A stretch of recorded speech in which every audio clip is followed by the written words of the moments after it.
বলি বোন, বাপের বাড়ির সঙ্গে শ্বশুর বাড়ির তুলনা করলে কি হবে? এখানে তো সবার সমান কাজ করতে হবে।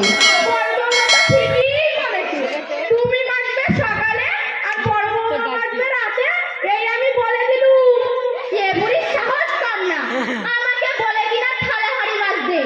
আমার বাপ কত বড় লোক, 4 তলা বাড়ি, পাথর বসানো, আর আমি কিনা মাজবো থালা হাড়ি? মাজতে পারবো না।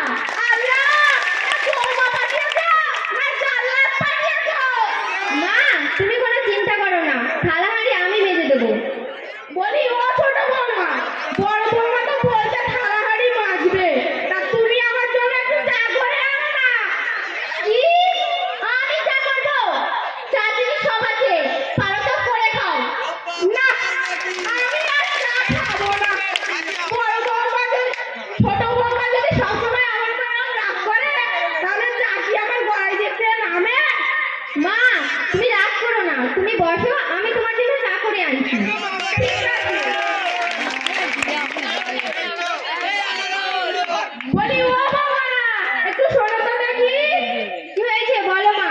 বলি সামনে সবে বেড়াত আসছে, তোরা দুই বউ মিলে দু খতম পড়ে দে না।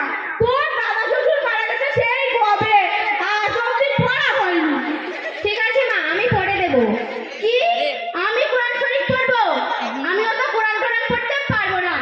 আমি ইংলিশে অনার্স, কলকাতায় ইউনিভার্সিটিতে পড়েছি। কোরআন পড়বো? কোরআন পড়তে পারবো না। You understand? মা, আমি পড়ছি। আউযু বিল্লাহি